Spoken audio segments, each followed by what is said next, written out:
This meeting is being recorded. All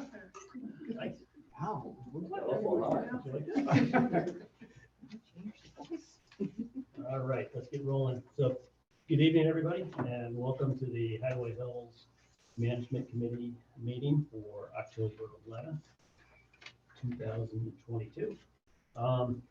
There's a slight difference if you're following along in the agenda that was emailed out earlier. We kind of regrouped things to make the conversations a little more efficient. We are going to have 3 invited guests this evening. And then we're gonna step through the club financials first, get a little food service update, talk about some of our open positions, and then we'll get into the invited guest conversations with a roads discussion with Jim McNabb, and then golf course discussion with Eric Boysko, and a lakes update with Sue and a couple of other us that had a presentation last week. And then we'll go ahead and do our project updates. And after that, we'll see if there's any new business, because there are no EVOs to confirm tonight. And if we need an executive session, we'll go on to that. So that's kind of the meeting that we're going to be following. So having said that, we'll just kind of go right into the club financials. Yep. Welcome, everybody. I'll talk a little bit about club financials for I'm gonna get closer to the mic. I know everybody looking at me. We're going to look at the club financials for end of August. We just got our numbers for September, end of September, in our inbox. Julie's been looking those over pretty closely. I haven't had a chance to look at them yet, but I'm getting some nods from her saying looking good. Yeah, it's looking, yeah.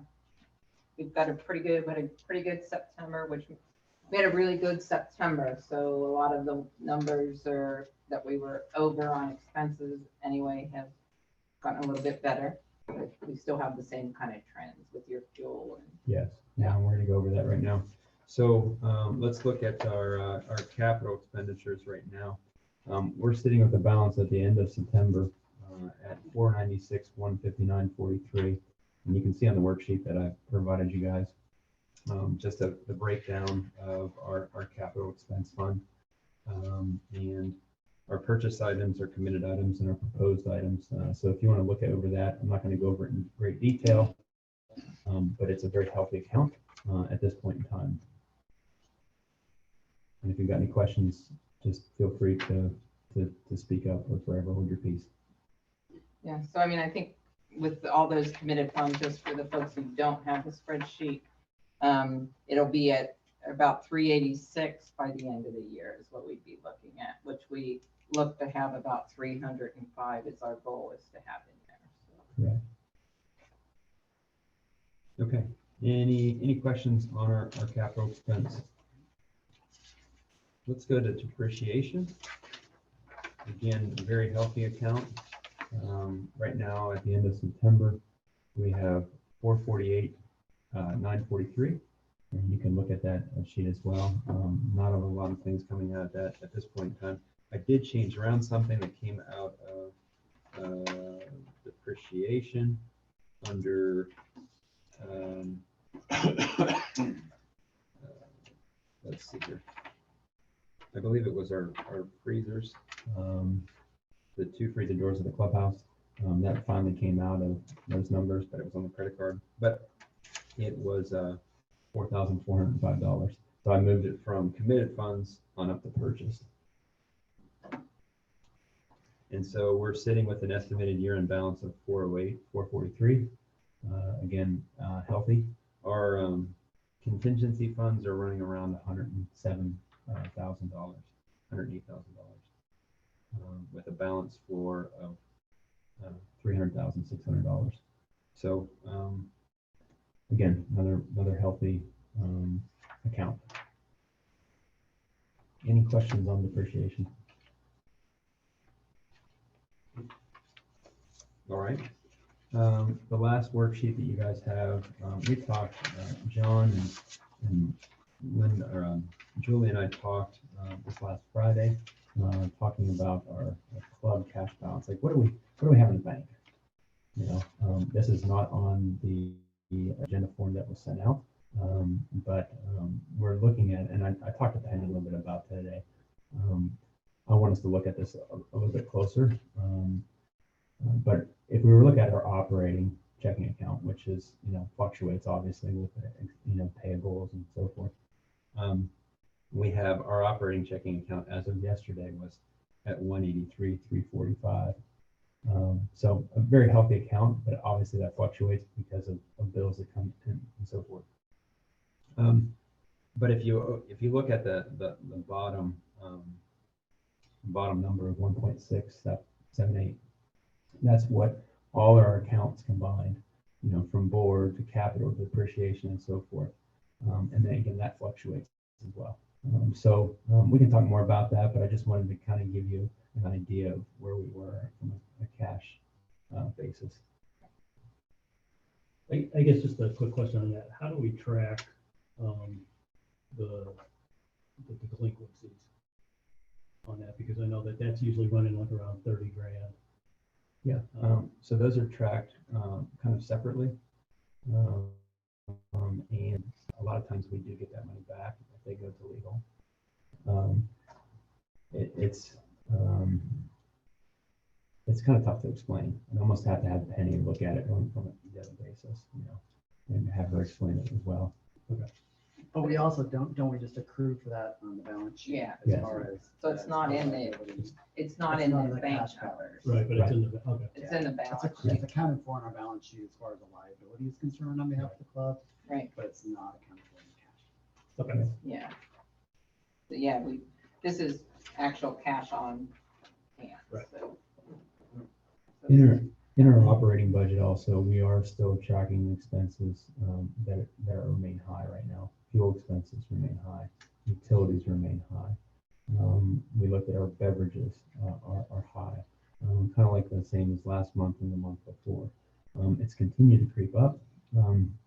We had a conversation with our insurance broker yesterday. John was on the call with Penny and myself and our insurance broker.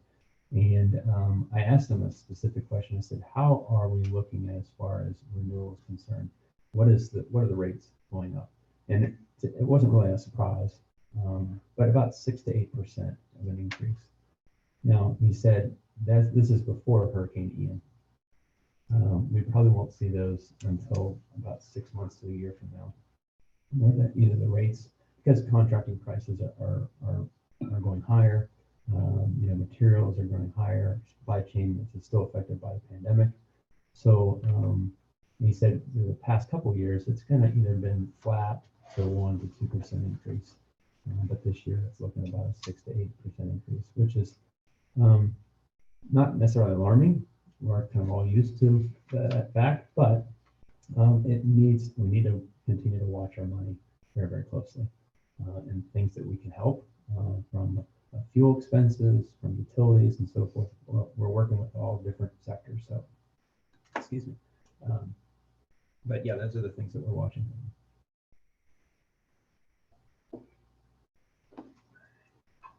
We are in the process of building our budgets too for 2023. I'm working with John and I'm working with the whole management committee, but really looking at this from a standpoint of what do we need and why do we need it, and then just breaking it down from there. And Julie, you said that you have found a worksheet that the former GM had, so forth. So we're within the next couple of weeks trying to get that as kind of like an exercise, and then I would like the whole participation of the management committee to meet and to go over that worksheet and start putting numbers together. Definitely something we're gonna start looking at. Yeah. And like we had talked, the first thing is, well, one of the first things is, you know, what from Andy's viewpoint and his team's viewpoint, do they need to be successful? And then that we can start with that. Okay. Any questions on financials? Okay. We can move on to. If we want to talk Well, about the assessment. Yeah, we just, we'll just put a reminder out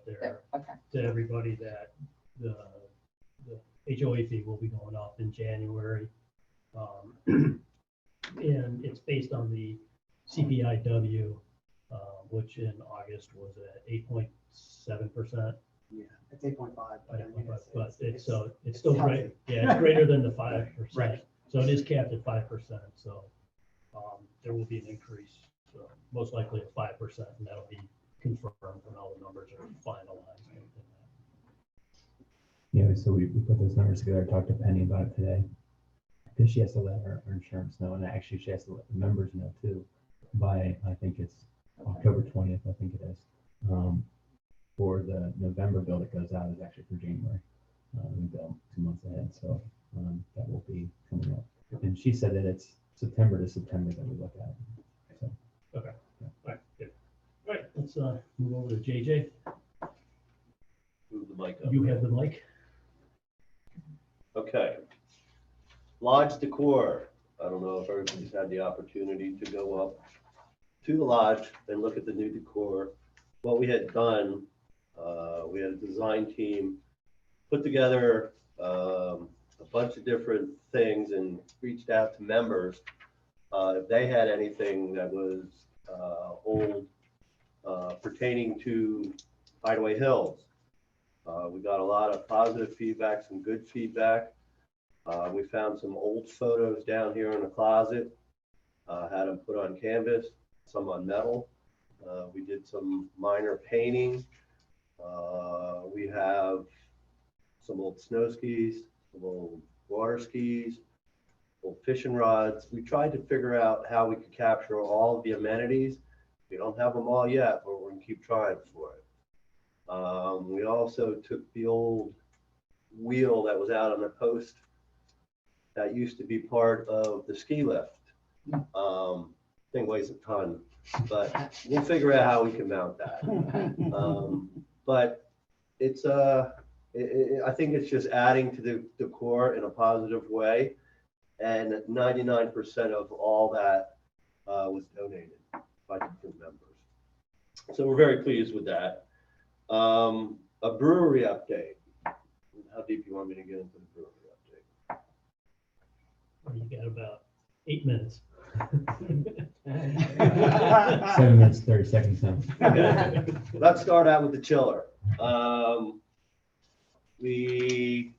just had Andy sign a paper for an account with JC Younger Company to purchase the new chiller. I see we have 8,500 listed there. It's going to be more than that, but I think we approved $14,999 with all that. I don't think it's going to be that high. I just have to get that final invoice from the Younger group, and they had asked me to set this account up prior to that. I guess I just want to make sure we're really looking at something like that. I talked with the gentleman that services our chiller now and told him about the new one. He said he didn't know exactly what this one was, but he felt that it shouldn't be an issue where he could service that also. It is a glycol machine, so we don't have to worry about the Freon, which would have been something would have been added to the cost of removing it and draining it. So it's positive. We did go back and forth for a while. There were some remanufactured ones that there's nothing wrong with it, but I wanted to find out the best deal that we have, and I think we're good. If we do anything to change the brewery anymore, this system will be able to handle any of the changes that we make. I have a question. In regards to the chiller, will this same company be able to service the chiller as well? The one that is doing it now? JC Younger. Oh, JC Younger. they're at a Minneapolis, but under a warranty, yes. Okay. But after that, the gentleman that I spoke to who services this one now said he can service it. Okay. He won't find an issue. What do we need to sign up an account for then with them? Just so they make sure that we're real and asking for it. They get a lot of different things. They had told me they got a lot of different startup breweries that they say they want to do all this stuff, and then they back out of it. They sat on 2 chillers that they offered to us. They didn't quite fit our means. Ones that they had put together, bought into stock, and then the breweries just said, you know, that's not for us. So I can understand it. It's not something that he pulled off the shelf. It's stuff that they put together and create. So I had asked the same question, and that would be all right. Okay. Good, thank you. That's what I have. Anything else? No? All right, good. We'll go back over to Andy on our open positions. Yeah, so in our process of these open positions and looking for people and qualified people for maintenance and security and lodge and so forth, we're starting to, they're starting to trickle in, some candidates and stuff too. Give you an update there. Nope. But we are actively looking and actively searching for these positions. We do realize that it's vital to our operation that we do have longevity. A lot of these employees are very loyal to Hideaway Hills. And just my conversations with a maintenance supervisor and a security supervisor. There's a lot of loyalty there, and there's a lot of loyalty amongst their teams, and we just need to continue to create that loyalty and that brand of working here. So we're actively looking, we're actively interviewing, so I feel really good about it. But if you know anybody that is looking for a position or a job and so forth, please have them see me, and then we'll fish it out from there. But just Can once we again, do an e-blast of what's, maybe out there? Because I mean, part of, having people want to work here is people being sold to work here. I mean, the people who live here love it. Hey, I've got a cousin and nephew that needs, would an e-blast be appropriate to the membership saying, here are the positions we have? I think potentially our e-blast, there's only so many characters you can put into an e-blast. But what I would say Help is, wanted. yeah. Yeah. Work here. That works good too. Yeah, work here. The nice thing is that I do have job descriptions for these full-time positions too. I've been working on it very actively, and probably about 95% of the way done. A few tweaks I got to do, but that's a good sign, because when you're saying you're hiring, they want to know what they're signing up to do. And I think in the past we really haven't had that for our employees. So I was gonna say, we have all these jobs posted on the same thing like Indeed or something like I that. don't think all of them are. I think there's a few out there that weren't posted on Indeed, but I need some help on that. Because I was gonna say, because if we had all of them posted in one area, we could at least send a link to, we could do an e-blast with a link. Yeah. To do that. Yeah, And that's we a can good certainly put, the open positions in the Echo. Yeah. Right, just a Yeah. little quick blurb. I know that's not gonna be as Yeah. timely, but. If people love doing matchmakers, and, Yeah. and just gives them an opportunity to say why hey, it's a Yeah. great place to work. We talked about utilizing our employees, current employees as well, Right. to just, here, let them all know. And, as you have meetings with them, you can hand out the, job descriptions or whatever, here's what we have, so they can kind of go out and spread the word as well. And what we did also was when we posted, before we posted these positions, we talked internally to our employees. Maybe they would rather be in maintenance than security, or vice versa. And there's a hidden gem there. I won't go into it today, but I found out a hidden gem of an employee that I didn't even know anything about. Nice. So I think it's a matter of me gaining that information, talking with them, seeing what they're about and so forth, and what their goals and their career goals are. So yeah, and the help of the management committee to get that word out is much appreciated and much needed. So if we can get it out on Indeed or LinkedIn or whatever it may be, yes. Even at the welcome sign, when you come in, we got, night golf this Thursday, but job opportunities available, check this out or whatever. Right. This Yeah. website. I don't think, I was just doing a quick search, I don't think we're really out there, but Boy Hocking Hills is. Right. For maintenance, bunch. I think they might have a little bit bigger budget. But, yeah, No, but any of the restaurant work is still out on Indeed. So, Yeah. That's the Okay. The issue we've had lately with the Indeed, the people say, like to come in and have an interview. And they get that check next to their name for when they go to unemployment, that they, yeah, they interview, and 9 times out of 10, they don't come in. Oh, Lord, you know. Yeah, we've noticed that, especially with security. We'll get, you know, a handful of applicants and then we'll ask them to come in and nobody will show up. Yeah. So, Pretty typical. Yeah.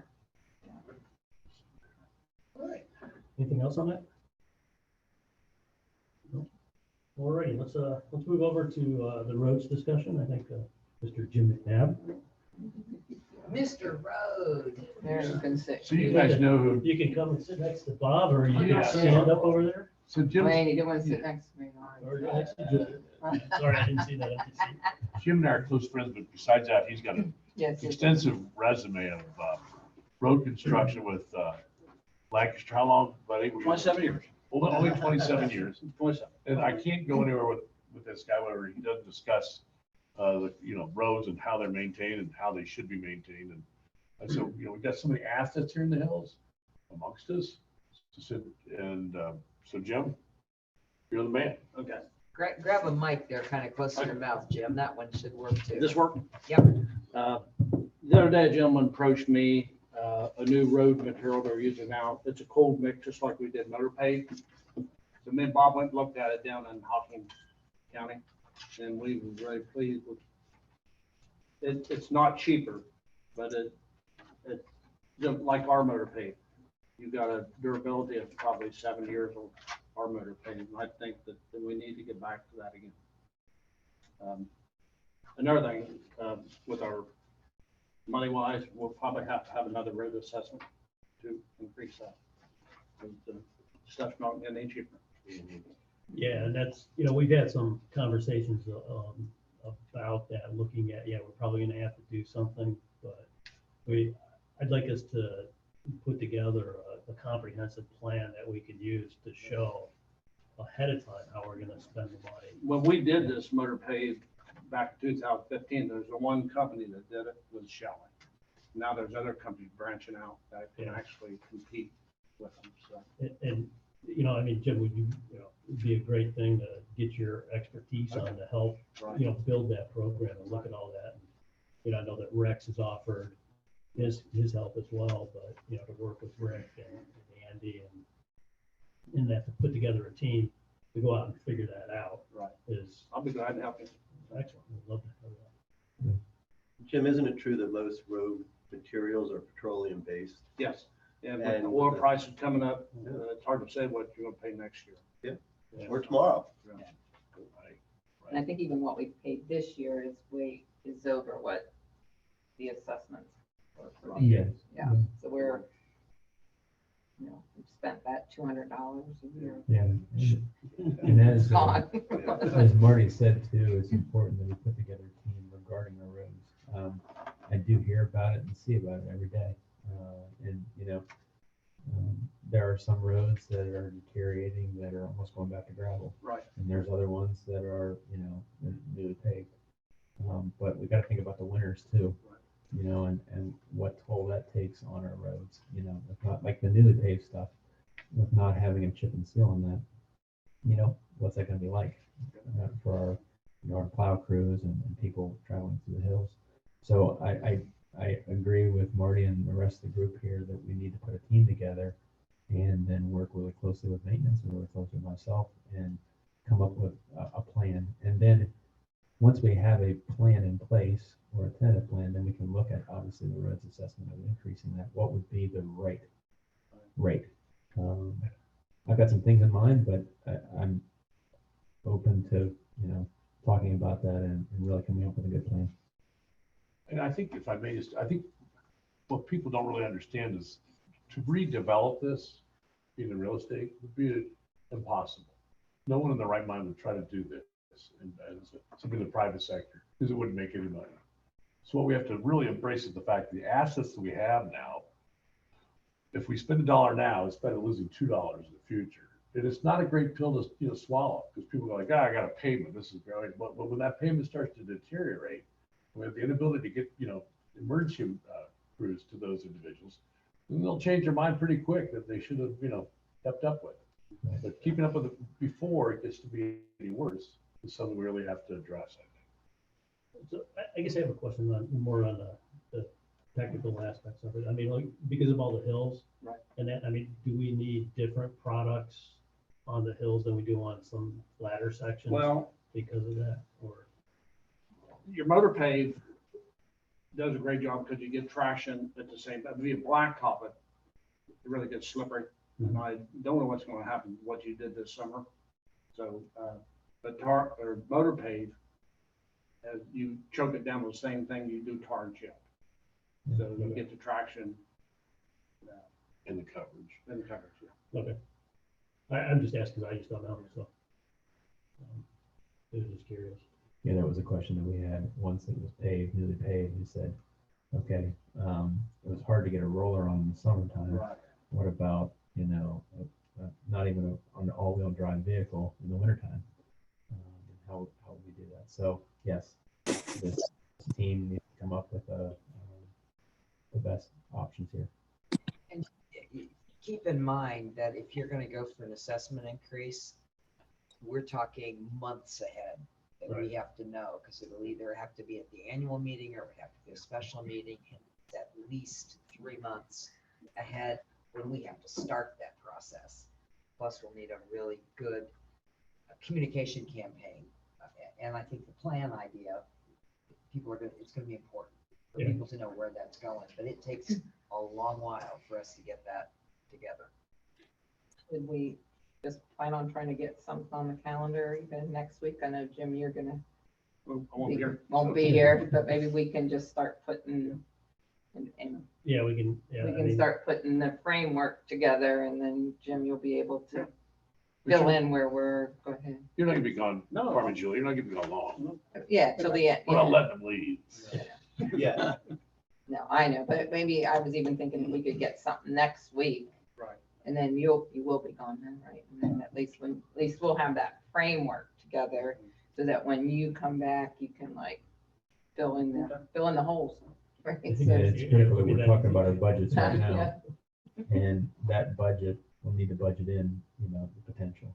I mean, it's not just the road assessments. I mean, it's the materials and taking care of the equipment to take care of this stuff. So it's really a big picture, but you having input and the rest of people having input into the framework that we're starting is very important. I'm assuming that this would be a multi-year project, Right. right? I mean, it's just, Continue, right? Wouldn't it be just, well, there's the upgrade and then, right. then you have Then the maintenance. continuation and maintenance after because the main road was moto paved, right? Right. And how long ago was that? We did that in 2015. Okay, so that's kind of getting to the end of its Oh, life, yeah. right? And Probably 7 years on that. yeah, Only thing you can do with this is really tar and chip it each year. And I think we did it one time yeah. since we laid it. And then looking at all the other ones, I know that Rex had gone. Come on. through, assessed the roads and kind of labeled something like, yeah, we need to take care of these right now. These are really bad. These are okay. And then these are, not so okay. Or just they went through some of that. And so maybe we can find that info and kind of take it from there. We talked about it last year. I don't know if we ever followed up with it. Did we ever get the rubber blades for the plows?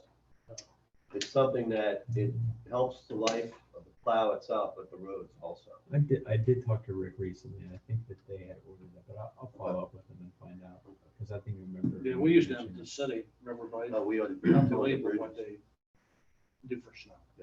Yeah. And for the cost of that, as opposed to the cost of a new plow or, taking a chunk out of the road, it's well worth it.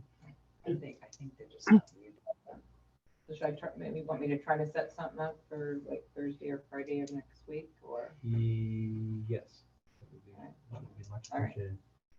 I'll include this thing? And that. Let me know if we like. I would try to get Rick if we can free up some time on the schedule. Preferably earlier in the day would be preferred for Rick. Thanks, Jim. Hey, if you're dialing in on Zoom, make sure that you're muted.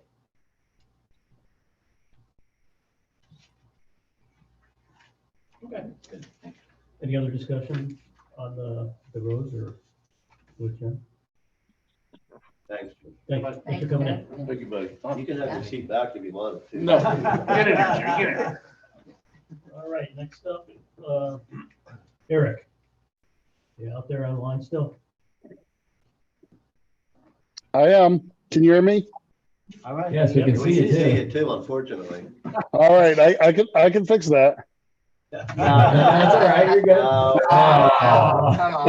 on. How you guys doing?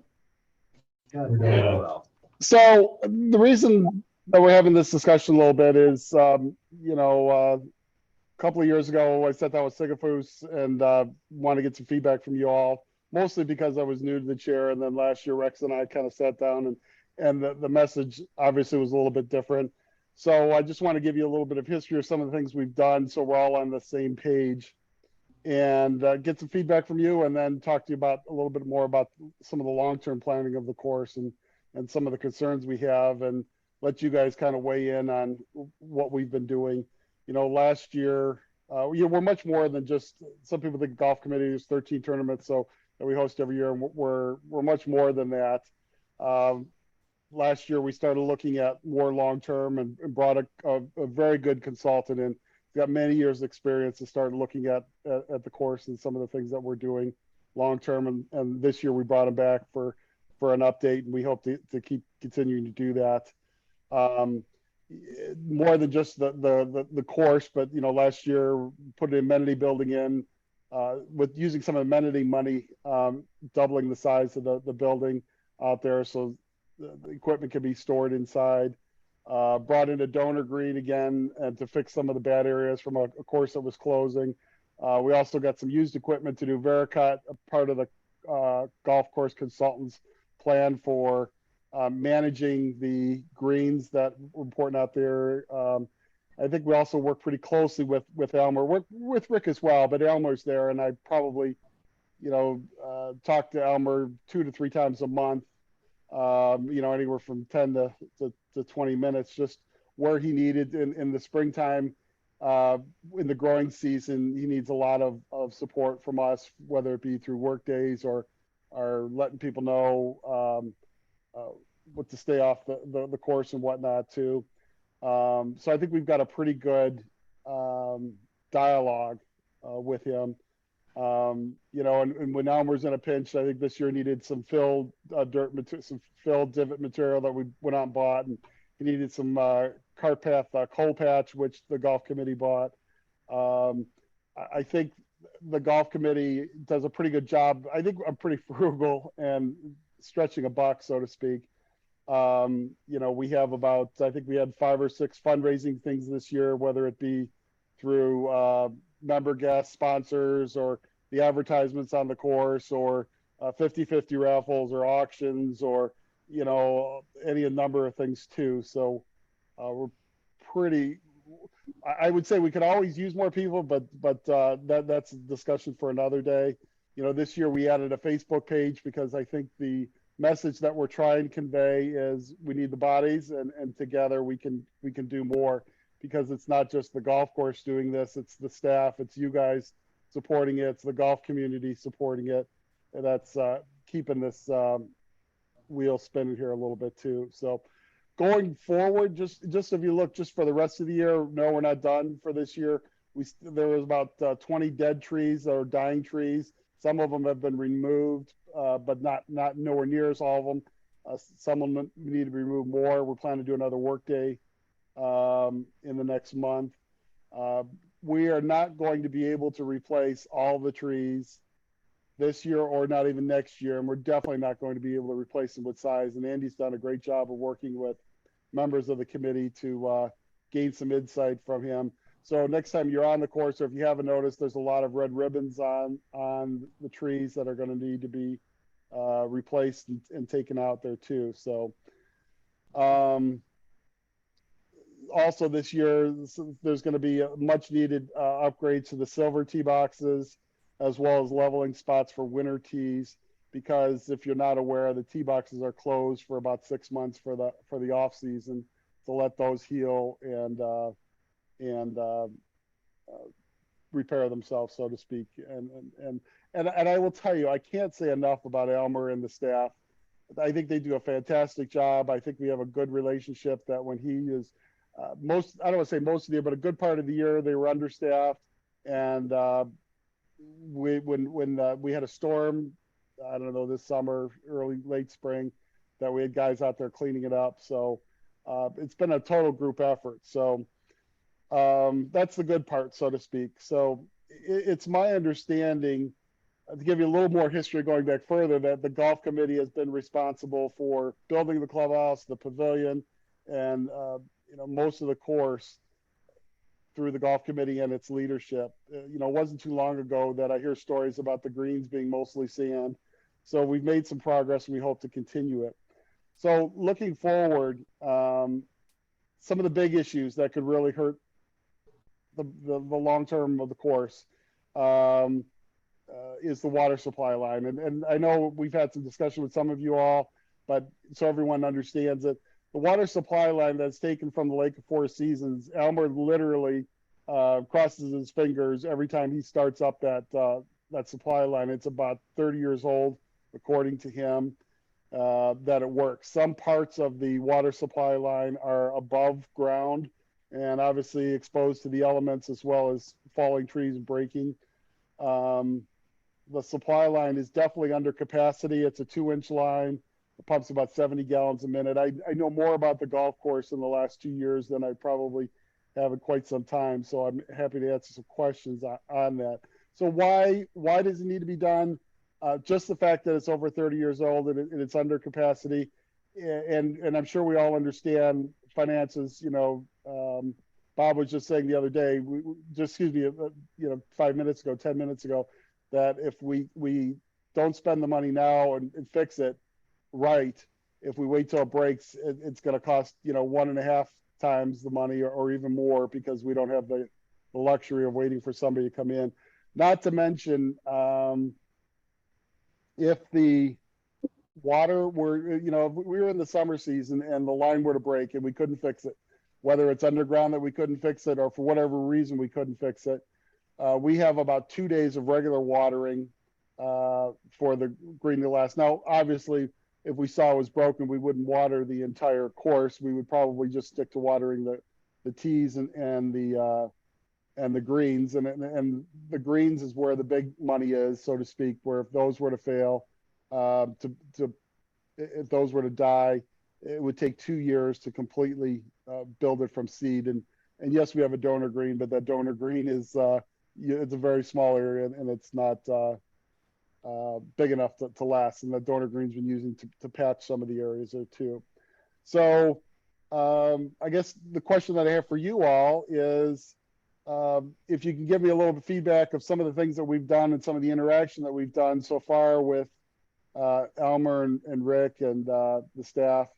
Do you have any questions or concerns? And I've got some more questions for you all. So just with what I've said, do you have any questions or concerns on how things have been going? And if so, I'm certainly have an open mind to,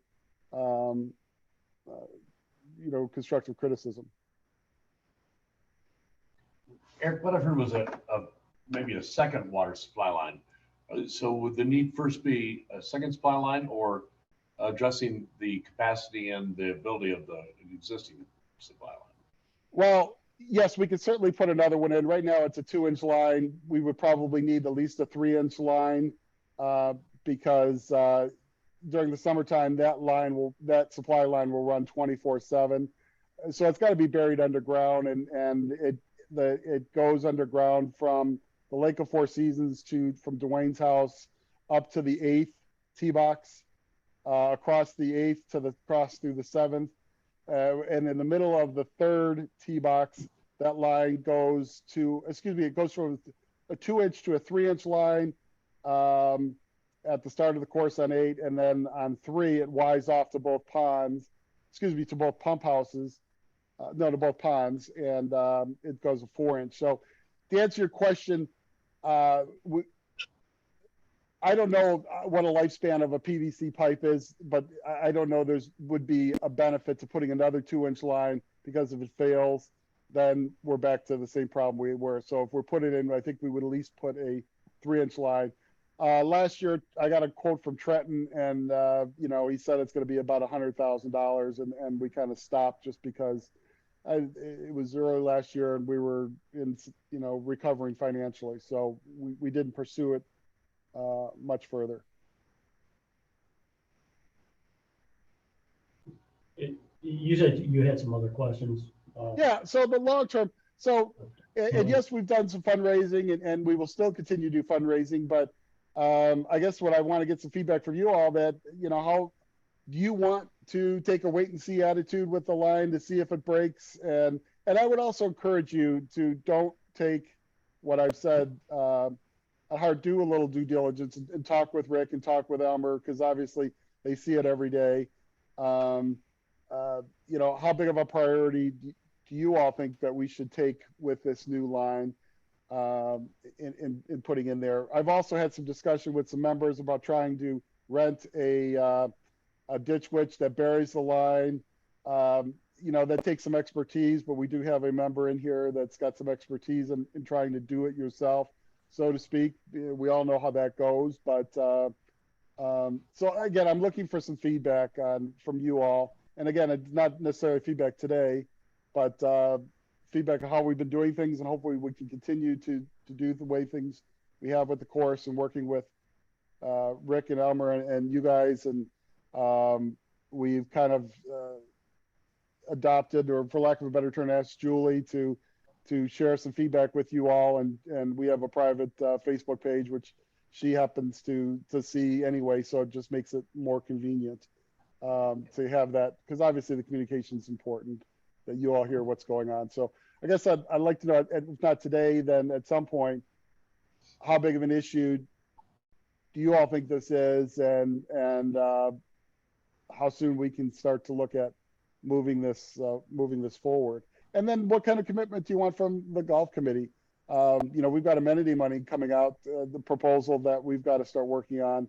And obviously our not obviously, but our objective is to start banking money for this.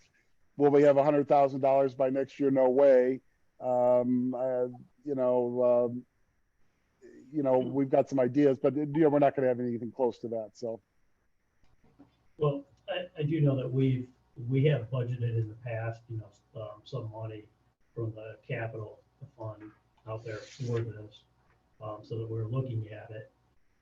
We still, I mean, it's very easy to summarize things of, yeah, we're just going to put a new 3-inch pipe and run it up there. It's a little more complicated, and I know you're aware of that, but there are a lot of steps that are involved in that. And I see, you know, this is one of those bigger, more expensive projects, right? And this is where committees can really kind of jump in and help by, you know, taking the lead on that, pulling together all the quotes, all the technical information, any engineering that needs to occur, and developing a whole project plan with that in a package, and then sitting down with us to make sure that how that fits in with the club, you know, with finances, you know, and just making sure that everything is in place for that project to be successful. And, you know, so it's a partnership between all the committees to really get that to happen. You know, there's so many projects that we have that, you know, Andy can't run them all, we all can't run them all, you know, and, you know, make sure and give everyone the attention that we need. But there are certain things that we can do, you know, as far as working with you, looking at it, you know, being involved the whole way, so that, you know, when a question comes up, you know, people aren't blindsided by it, right? You know, it's something that, hey, we've talked about, we looked at. The more eyes you get on it, the better solution you're going to have. Yes, and I agree with you 100%. And I know you and I talked a little bit about it. And you know, another factor of that equation is we have about 60% of the golf course that's covered with the sprinkler system, and we would need to. I'm not suggesting that we upgrade the sprinkler system now, but at some point, if we would want to upgrade the sprinkler system, we would need more capacity. So yes, it's not a simple equation to figure how much water capacity we need today. It's more thinking for tomorrow. And I think we all understand that putting a 3-inch line, a 4-inch line, it's not going to be that much greater, but you're right, there is a lot of legwork that needs to be done. But the last thing we want to do is start that legwork if you all don't feel as a club we're ready to make a commitment. Well, we don't know what it all entails. I mean, I think everybody here, you know, utilizes the golf course to some extent and understands it and thinks that, you know, I mean, it's a club asset and we need to protect it and maintain it. I mean, I don't think that's, you know, nobody's going to go against that. But we just don't know what all this is going to entail. That's the point, right? It's some more of that information that, you know, we can actually sit down and look at. Bob, I don't know if you're gonna. Oh, no, I agree 100%. I think one thing sometimes I get feedback from the community like, well, there's just not that many golfers, you know, it's an expense. But I think one thing to help you, Eric, and your committee is somehow have some better way to, I don't know whether to calculate how many people are really using it. When I'm up there, you know, I bet it's twice as many people that do use it that aren't associated with, you know, any golf team memberships, et cetera, you know, that we're all involved in. And if we could just, in order to get support and continue support, gain more support for the golf course and the committee and what you guys are doing so well, if we just had a bigger number that people really realize that it's being used by a larger portion of the community than people realize. Actually, if everybody signed in as they're supposed to, we'd have those numbers every day. I've got a game camera, stick it on number 1. Be careful what you ask for. I bet you $1 million is twice as much. Yeah, then, oh, yeah, because you know. Eric, is there anything else? Because we're already kind of going a little bit No, long. that's like I said. I just at some point I would like to hear, you know, keep moving forward with this, you know, an affirmative, or, you know, just do a little bit of, you know, I know I've kind of hit you with this, so you know, just give me some feedback at some point. Obviously not now. I think, I mean, I could say this, you know, I mean, if you had a team put together, you know, with the golf committee, and, you know, you came and talked with us, and, you know, we can work through what needs to happen, and kind of, you know, we can outline the steps that need to happen, and give you a framework to work with, and then you can run from there, and then come up with a solution and bring it back to us. And we can Sounds take a look good. at it. Quick question with the tree inventory. I didn't see any tape around the tree on, next to the pond on hole 6. Was that just, we just missed that? I mean, I did that 100 times. There you go, Andy, tell him that sweet gum tree is a rare tree, and your words exactly, and it's not going anywhere, correct? Yeah, I'm trying to knock it down. It's Sorry. It eats golf. happened. We are planning to get that trimmed, so people like yourself, never mind. Don't hit it. It's close, but in any case. I didn't do it. No, I appreciate it, Eric. We've had many discussions about golf course committee and, you know, your guys' help, and so we're all working together, and we're aware of this, and we're continuing to work together as a management team and as a community to make Right. this place great. Yeah, and, you know, I mean, a big thank you to the golf committee for all that you guys do. It's very appreciated, and thanks for taking your time out. Good. Hey, a quick note too, just while you've got me here. Do you have any questions on the employee Christmas fund? No. Okay, there were some emails. That's good. Thanks, guys. We did Okay. get an email on that. We all obviously right. observed it too. I don't remember. Marty, can I make a very quick public service announcement for the ACC? It doesn't have to do with this, I don't think, but they wanted me to announce, and I will in the board meeting as well, for all committees, if you're going to construct anything that is a structure, they need to be just as involved with committee constructing something as they are with members. And we need to be consistent in terms of meeting the building code, et cetera, which apparently has not always happened. So they just wanted me to remind all committees that we need to do that, go through that. Don't have to pay a permit fee, but for club stuff, but. Okay. All right, Sue, you want to come on over and join us? You can sit next to Bob while you sit. You can Your choice. Well, Sue's working her way up here. See, I know. I just gotta tell you, this lady, you know, she has worked for many, many years. And often unacknowledged, sometimes criticized, but I, as a member and person who enjoys the water, I appreciate what you've done. Well, thank you very much.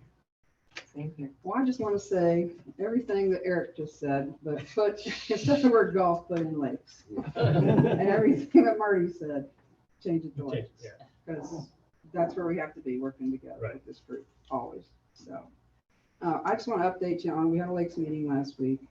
And the biggest thing we focused on was the amenities coming up. And we decided that we're going to go to that meeting and talk to the other chairs about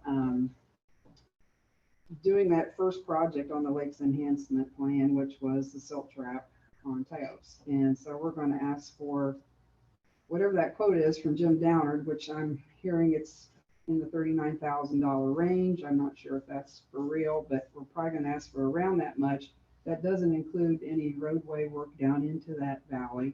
So that would still have to be figured out, but maybe that's where we go in with the club and get that part done by the club. And there's a lot of ways to work that, but we're going to go in there and ask for a chunk of change out of that. And then we're also going to ask for some banking money, which we've done in the past. We're going to try for 10,000 a year for 5 years, get that voted on this year, see if we can get that. If I can't get that, I'll ask for 5. We bargained back and forth on these items between the committee chairs. That in the past has saved us 2 lakes by us paying a percentage of the lining of the pipes on Arrowhead and Leaky Lake, Tomahawk. And that saved us from having to totally rebuild those dams and those pipes in there. It was unbelievable savings to have that and to find the right vendor to line those pipes. So that's the part that the committee did to, use some of that money. We found a vendor, like Marty said, worked with the committee to find a vendor and people to help build these projects. So that's what we're going to be doing. And then other than that, I guess we wanted to talk about the pond guy visit. And we voted in committee that we want to go with the bacterial method of maintaining Deerfoot and stocking more Aimer fish in it. And we approved that we want to ask for like $1,800 worth of fish, which won't all go into Deerfoot. That'll go for stocking different lakes too. But it'll get us we're going to put maybe 40 more Aimers in there. And we put 40 in last year, and they're starting to get to the size where they've made a difference on the weed growth. But we've got to work on that. It was kind of funny, this Steve Fenders from the fish hatchery said, you got to treat these lakes like your septic system. You got to get the right bacteria going and kill off that weed growth the right way. You can't just totally destroy everything, or you kill the whole lake, you kill the fish, and you get algae growth. And we don't want the algae growth. Right now, we just have different kinds of plant growth. Right. So we hope to work with him over the next 2 years. It's a 2-year process of adding this bacterial stuff in the fish and just try to do things naturally, because that pond there feeds a whole natural area that we don't own across the road. So we want to try and keep that pristine too. Any questions? Were you guys going to go out and kind of measure how much muck we had? I know that he said that was probably the starting point. So Well, I brought that up to Greg Weber because he's the guy to get out there and do a lot of that stuff. We had another person that did that at the north end. We did it in the winter time when it was frozen, north end of Lake Four Seasons. And we walked out as far as we could, and we GPSed every foot, and we put a big steel pipe down in and saw how far down we could go and made measurements off of that. So it's possible, but that lake freezes over pretty thick. So I don't know how we can, I don't know exactly how you go about measuring it, You but do it before it freezes. we might be able to. I don't know how you see how much muck you pull up out of something. I don't know. Maybe if you get like a wood pole and just, kind of suck it down, see how dirty it And is. I don't know how much it matters that we do measure that. I don't know. I think he was talking, What was he if talking I about? recall, if you use the aerator, Yeah. that's where, so if doing the bacterial, but if we do an aerator was where he was talking that how much muck. Yeah, how much muck in the Yeah, dump of the because you water. have to put that down in a bucket. Bucket, The stone that pulls Aerate. the air Yeah. We through. could even go with like a surveying stick, they're like usually 13 feet standard, and we could go down and we see where we hit the muck, and then measure up from there. I think he See said where we are it, from there, it then. has to be in greater than 7 feet of water, no more than 12 feet of water. Right. I think the good thing is we figured out a way to deal with it down there. Right. It's- Yeah, I just did, ask about reasonable. the measuring just so that we can gauge results. And, right? and the price isn't that bad. I mean, Right. to buy Right. that bacterial stuff and throw it in there, and the fish is, But that won't be until next year, until next season. Right. well, we're gonna put some fish in this fall. We can put them in November, Right. the Right. amers, Right. and we can put more in the spring. But the Are they bacterial, The bacterial Okay. thing we start in the spring. What are the aimers? They're, Those the they're, grass- they're grass eaters. grass Are those carp. the Those okay. really Yeah. big The fish. same. And they start okay. out about like Like this, that, but they yeah, can they get to, can, okay, I just didn't Unbelievable. hear that, and yeah. he dispelled the old rumor that they quit eating after they get big. Well, they don't. I mean, they go by my house, I mow the yard, the grass clippings go in and they come up and eat the grass clippings in that huge. Like me, I didn't think I'd get this big, but I keep getting bigger. You go to the size of your environment. That's So- right. This table's getting tight. It is awful. I tell you. So that's, I don't know what you want to add, Bob. Yeah, You're my guy now. you Yeah, know. I know, I'm with, well, it's such a big asset, you guys, and I think, people say, well, a lot of times, well, it's those that are really affected are the people in the boat. But it's, Yeah. and so how do you argue that? Well, I think, when those people bought on the cove, they thought that was part of their lake, and so, meaning everyone's lake. And so when they continue to fill in, it's like, well, it's disappearing. But I think that's the minimalist picture. I think the bigger picture is too is, I do work in Florida a lot in the waterways and the like. This stuff's got to go somewhere. And the stuff that's coming in there is muck, but it's also a lot of product we're getting from our roads, Now, if we could recycle that, then we would have to have a gym here to tell us we didn't do it right. But we can't do that. But the fact of the matter is, a lot of that stuff has oil in it and stuff. It's just not necessarily, and so you got to address this from the get-go. And I think, and pardon me for just being bold, but we keep talking about this and talking about it and talking about it. It's like, I can't take it. Let's do something about it. And I mean, sure, it costs money, but I think we've got it to a point where it's fairly reasonable, but it's again another resource that we've got to protect, and we need to address. And Are you speaking specifically about like a dredger? well, Getting a dredger well, or dredging? I've having a so I've vendor looked, come in and so do a I've little kind of bit at gotten a it. time? I've kind of gotten into this, and Sue's helped as well. There's different ways. There's different ways to approach this, but I don't want to spend too much time. We can also get like a barge, as we use in Florida. There's 2 points, 4 points where you set that barge where it becomes a platform, where it's a fixture, where you can use a shovel from that barge. Sue and I are working, and there is an association of lakes. Now, this is her story, that we're a privately owned lake, primarily in Ohio, and one of these lakes in north of Cincinnati has one of these devices. So I was thinking, well, they can't just, maybe we can borrow it or, rent it or lease it from them or something of that nature. But I think, I don't know, I get all fired up about this, but I think there's multiple ways to attack this problem. And I think one of them is one that initially we've got to do right now. One with the Williams Cove, if I may, he's permitted us to get in there right now, which is very kind because he has the ability to, I know a little about the property rights, he can just forget it, and then we're going to be in more trouble. So I think we're going to take advantage of that as soon as possible. Well, we have his blessings to do so. And as the colder months approach, we're going to be here again next year, and it's not going to be any better.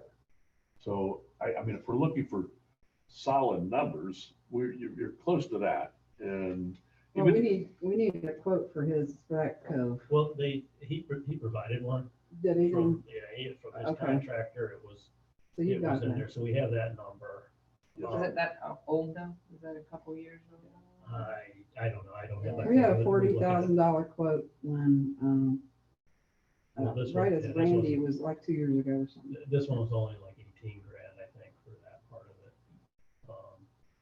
I'd have to go back and look at it, but, you know, the other stuff on the Taos one, yeah, that was like 35 grand just to build that Mhm. structure, but that structure, you know, as we talked, doesn't work because we or Downer doesn't have any equipment to clean that out. But he submitted a new design that we could There use was- our machinery for. Right, So, But it that was was just a thinner, quick it was little not as sketch. wide, you could service it just from the one side. and, So- and then we still needed to look at the road to get in and out Right. of there. So there, I mean, it's a solution, it's one of them, right? You know, to go forward on that. But I do agree that the other code, you know, that probably, we do probably need to look at something on that because the clock is ticking. Well, and that's gonna affect the golf course's ability to get in there and do a putt, so those are connected. And we gotta keep in mind that once we dig that cove out, it could be full within a year. Yeah, we have. The way the rains are going, the way, we have no silt pond control for that cove. So we do need to figure out, there's plenty of area to put in at least some stop gaps where we could dig out our own small traps until we can come up with a design that some civil engineer puts a stamp on. But that whole area along his driveway there, we need to put some stop gaps, some rocks, something that stops that major boom out to the big lake. And areas that we can clean with the machine that we have. And I don't know why over the years we've never gotten a better excavator with like a 35-foot. Even, you know, I don't know why, or why we always balk at, we need a 50-foot claw to get in there and clean out the North Cove. Rent one for 3 days and dig it out for 2 days and dig it out. It's always been balked out to rent a big piece of machinery and come in here. Not by you guys, but in the past. So I think it needs to be considered that if Rick can operate a bigger excavator, have him go up there for a day, dig it out, let the stuff dry out, and then we always reuse that material somewhere. Because that North Cove, that North silt trap is a mess. It is full up and it is not operating at all. It's not, it's just Well, we running do- right we- over and into the lake. We do have the quote on that. Yeah, it's just, I got that. where And it's is he just- though? It's just something Why we need to schedule it, that's all. Yeah, I think it was somewhere around 8 grand. Yeah, because they're gonna do some remedial work to the check dams too, isn't that correct? They're gonna put some netting in and rock. Yeah. Because it needs all that too. I mean, it's just a huge investment that is, we maintained it for a while, but, it's just hard to keep up with as often as it fills up too, you know, you got that going on. Well, So- it's a maintenance issue. And Yeah. it's, you know, as priorities change with the crew, we have very limited resources, both people and money. Right, And so, you know, decisions get made. You know, I think we all understand that. And we want to be proactive on it and try to do it. I think we're trying. But as you see all these different projects, Yeah. you know, and we're going to talk about the Lodge Electrical here in a little bit. And it's not a cheap one either. Yeah. But it's just as critical as anything else. right. So, you know, Well, going through and- all these things are, So, I called the office today about amenities and they said there's 36 new members. So that's coming out to like $208,000 for amenities. I got that number from them today. Of which the committees only get 75,000 of that. We used to get half of that, but the new rules came in and people voted to just limit committees. So that's a pretty good chunk of change that a percentage of that could clean out a cove or could make a silt trap. It could get a little work done. So we're yeah. putting it out there that we'd like to see some, you know, see the big, at least the big lake supported since it's 30% of our home values. You know, the golf course is important too. It brings in new members. People love it. It's a big asset to getting to the club, just like the lakes. But I think people think the lakes are just this natural thing that just take care of themselves and it's all beautiful. And like a It's pool you just gotta not, maintain. it's like a pool you have to maintain, they're filling up, we have 9 coves that actually need work. A couple of them we can do ourselves easily, one of the coves would be at the beach, we've cleaned that out ourselves, and we have a member on the opposite side of the bridge that lets us get in there and dig it out.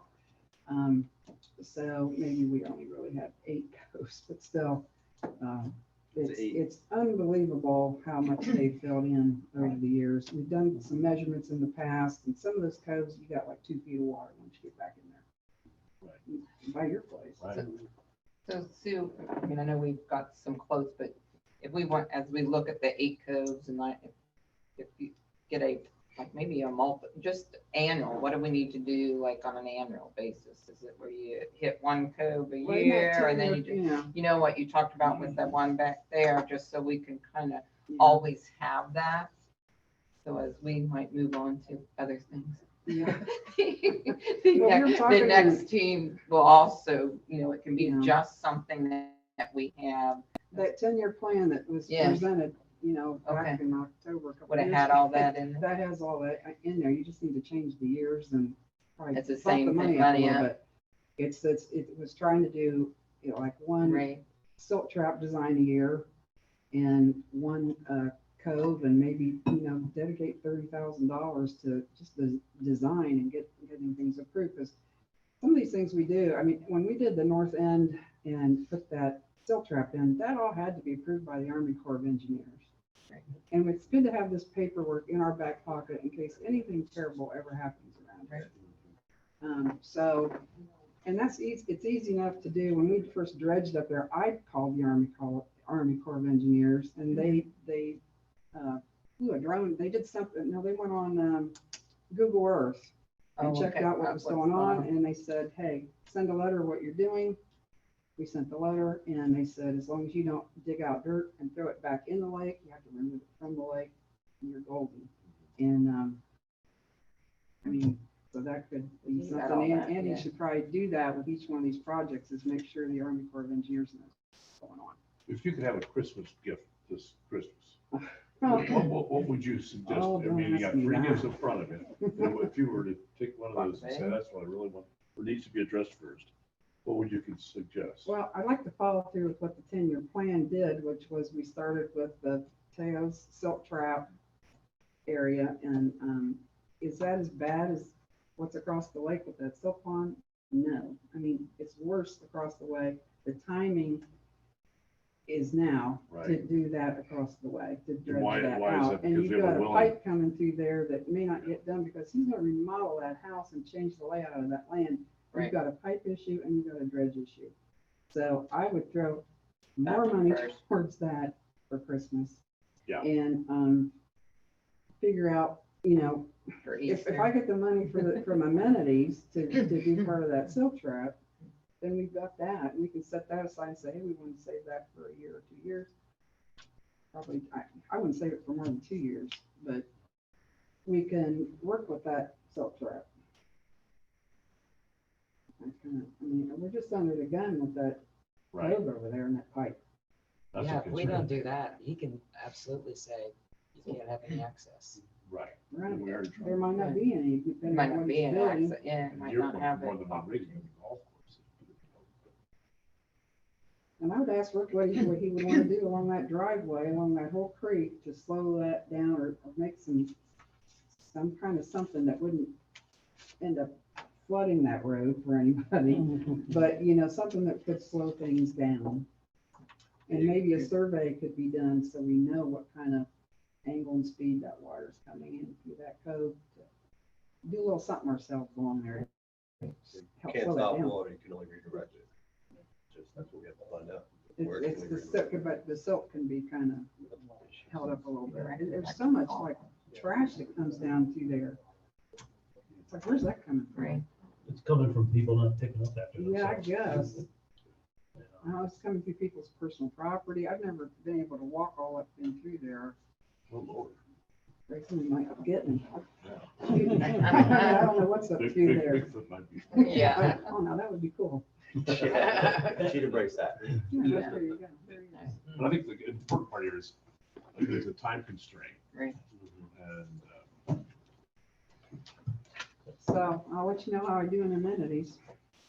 But And that goes through to be approved by the board. I mean, we have to let management know what we're doing to an amenity, but I don't know that management really has to approve that. It's hopefully, Not- everybody wants to work and get along on it, but. Well, not the money necessarily. I Yeah. mean, unless, we're gonna spend club money on it, but we do need to be aware of Yeah, what's going on, And that's why what we're you plan talking to about do, it. who you plan to do, right? Because, it's a PSA on this, right? Andy is the only one that can sign contracts for the club. Right, So any contractors that come in and do work for committees or anything like that still needs to get run through the club. yeah. Committee chairs and other folks cannot commit the club to any funds. Right, so that's just, Right. that's where that comes in, right? Making sure that they have all their insurance, we have any of the necessary state or federal permits, especially, things like the lake and that, right? And, do we have easements in place and all those bigger coordination things, and that's where we can help out. Is, guiding along through that. So what's the Williams Code, I guess? So if we said, hey, go for it, we're good. We have to hire, we know who we want to do it, does it involve? No, we don't know. We don't know, so, We just have a number and we don't have any plan in place. but if we got The a way it's short, worked in the past is the yeah, general manager calls those people, whoever we got quotes from, or we want to get a quote from, get the quote in, and then you guys decide. And I the just board don't wanna has to run out approve of it. time, I guess is. I mean, you need to call them and see when they're If available. we're talking Maybe November, like down. December. You gotta call Jim Downer, you gotta call which whoever is they've used October, so before. it's not- They've used another company over there that they paid for themselves as members, Dwayne and his neighbors all. Right. They paid a couple times to do that themselves. Call those people and, yeah, there's many people you can call. But you gotta call them, get the quotes going And get them scheduled. and find out what their schedule is. And Do you do that after you lower the lake? Probably. yeah, for mechanical dredging, yeah, you have to. When do you do So that? that starts lowering November 1st, and, but the thing is, it's so weather dependent, it could go back up so easily. But you can control that down at the dam, open the spigot. A little bit more go out, but you can't do it too fast because you don't want banks collapsing. But, it can be managed, and actually, the more frozen things get, the better it gets for them to get out there. Otherwise you said you'd put those like logs. Yeah, out they'll put there. those log things out and drive out across, something to disperse the weight. Just somebody's gonna make some phone calls and get it scheduled, and once you Get all agree the that if the price is right. Anything else, Sue? No, I'll help you do that, and I'll help you find people, whatever. I mean, I think you probably have some good people to call from Rick and, call Fairfield Soil and Water or Hocking Soil and Water. They give not preferential excavator people, but they give you a list of people to call. And Fairfield County Fair is on right now, and they have a booth over there. It'd be good for people to go over there and meet some of those people and talk to them because they're very, very helpful with water issues and Fairfield County The Fair. Yeah, fair's on. We're going tomorrow. We'll go meet there. Yeah, go to that booth, pick up the info. Or to the fair. Thanks, Sue. And Thank thanks you. to the Lakes Committee. Sure, Yeah, thank you very thanks, much. Appreciate your help. All right. Appreciate William's help too. Let's get into the project updates. Yeah, so let's start with the RFID project update. We've come up with an RFID contractor resolution that I have in place. I had Penny look at it. We had input from the management committee. Curtailed it together, gave it to Penny to proofread. She made some comments to it, so it's in my inbox. And I would like to discuss it with management committee very, very soon. So we can get this implemented and get the word out to contractors what we've resolved to do. do we still have a few issues and bugs to work out with RFID? Yes, we do. I'd be lying if I said everything was 100%. It's not right now. There are some RFID decals that are not working on certain vehicles, maybe just because of their profile. We're not 100% sure. We reached out to our contractor in Silco, which has not gotten back to us yet. We know how important it is. We don't want heavy trucks on our roads if we can help it. And if it makes it easier for them to use a back gate to get to their property that they're working on, better. So trust me, we're working every day on this, and your patience is appreciated. I know that patience is thin, and we're winding down in the fourth quarter now. There's a process that we have to go through, so we cross all our T's and dot our I's, put it that way. But we don't want to come back and go, oh, we should have added this, we should have done this. We're trying to protect the members as well as our roads, and working out the kinks. So that's where we are, an update from RFID. But when we do have a meeting together, a work session, we need to talk about it, get it resolved. Let's move on, get the word out there. Any questions on that? Management software. I'm gonna let Linda. Yeah, you're If I can joking. speak. Okay. Yeah. Ragweed season. Maybe not. Maybe let me chime in. So we've been working with Linda and Julie and Annie, and myself in the office on the management software.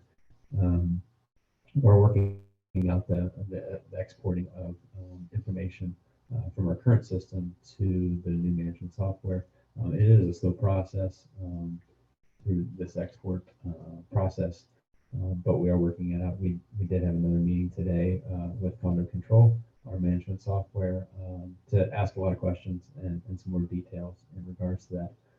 So I think we're getting somewhere, but we're getting more involved now than ever before. We're a very unique community, as opposed to what they've worked with in the past, and they continue to work with. They work with condos. Well, we're not a condo association. Well, and they do work with other housing communities, but very few are set up like we are in terms of how we pay assessments. That I may pay full, you pay 2 1/3, you pay, so they're not used to that. That's a bit different for them. But it is moving along, and we've got kind of a phase one set up of what we want to go for first. We're going to take our time on this.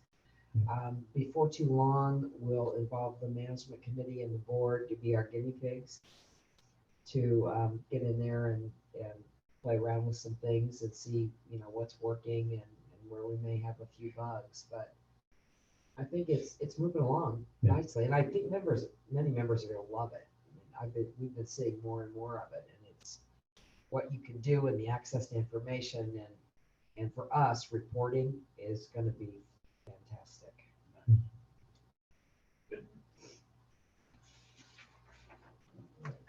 Anything on the roof? No updates on the lodge roof project. We did have a contractor come out and take a look at the roof. He did say that the roof was not getting ready to fall in, which was a good thing. He did say it needs some maintenance to it, and some repairs, but it's a better report, just a first glance that he looked at it when he got up on the roof, than we were expecting. There are some maintenance repairs that need to be done. We probably have a roof company come in, but we're not ready to pull the trigger and say, okay, we're going to do a budget here and we're going to replace the roof and so forth. We're trying to be conservative here, but we don't have any leaks, which is good. We've got some shingles that are off that can be, but he said overall the structure is good.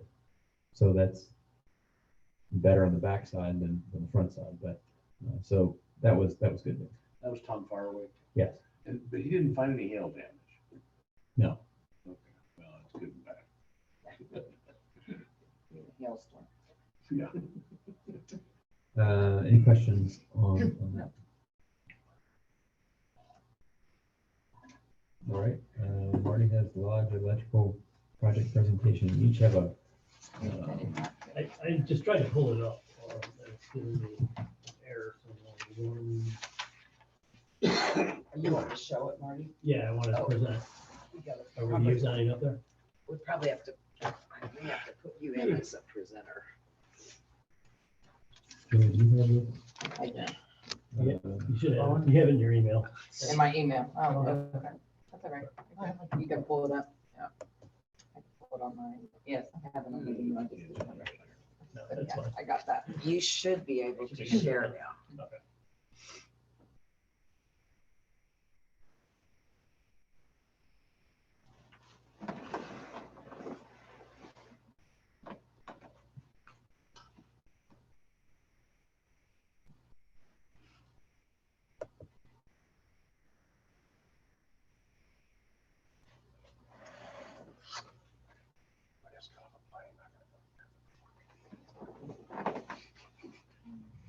Yeah, thank you. Lord. I love getting old. As we're waiting here, we're going to, and it's not your fault. Oh, look at that. Yeah, there we We go. were gonna have some elevator music. I was gonna sing, but we're not gonna do that now. so- They must have Hang known. hang on, I got this going. All right, so, over the last, several months, we've been working on upgrading the electrical system up here for the lodge and, also the pool and the tranche compactor up in this area. This was all really started driven when South Central began their project of undergrounding the, three-phase line that runs through this side of Hideaway Hills. So what we were looking at, and we look at the needs of why are we even discussing this? Is it, between the transformers that are sitting out front and the wiring and the panel, main panel inside the building here at the lodge, these are all 1960s vintage. And so the reliability, we're already on borrowed time, right? We have been for about 25 years at least. And so it's just something that really needs to happen. One of the other benefits too is that currently we own we'll call it medium voltage, but that 13.8 kV line that comes down into the transformers. We own the transformers, and we own then from that transformer, it's tapped off to feed the pool off of that too. So there's the 13.8 kV cables that are up on the very top, and they're oriented horizontally, and then the 208 wiring and cabling is the vertical.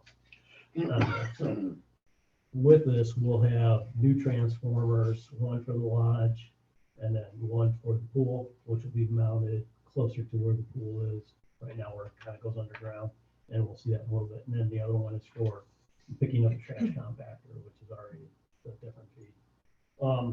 And so that ultimately we can clear out those poles, all that wiring. We'll convert to a more traditional setup on the metering, so that it'll be on the secondary, so that we won't own the transformer anymore or any of the wiring coming into it. That'll all be by South Central. Additionally, the benefits on that are upgrading the equipment, are improved safety and reliability of the system out there. It's going to allow for future expansion. As we grow and change, and this place, the existing system's been cobbled together.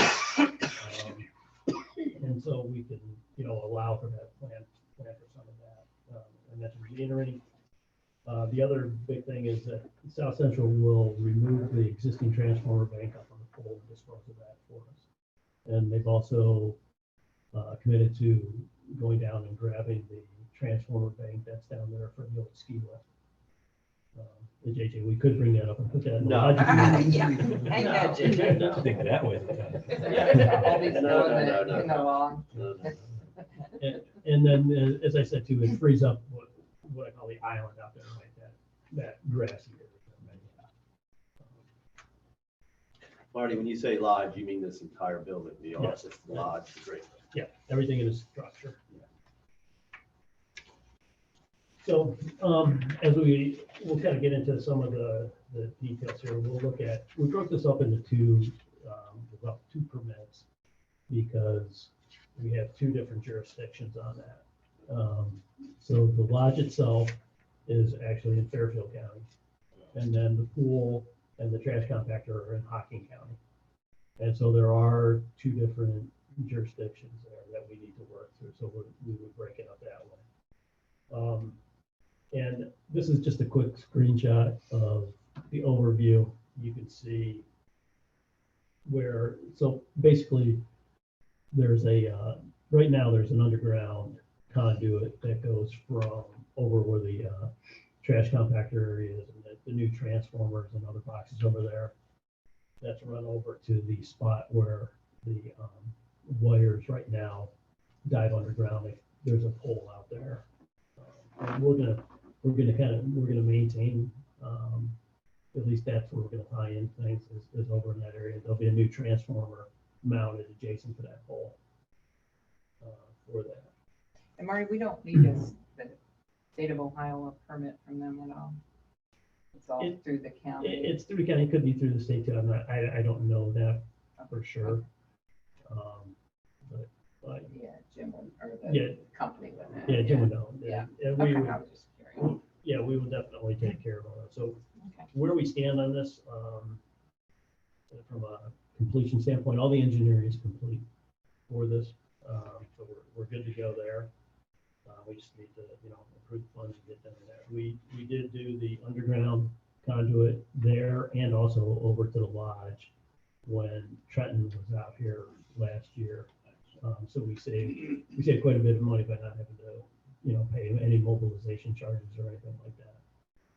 We also did have them install a couple smaller conduits to handle communication cables as well.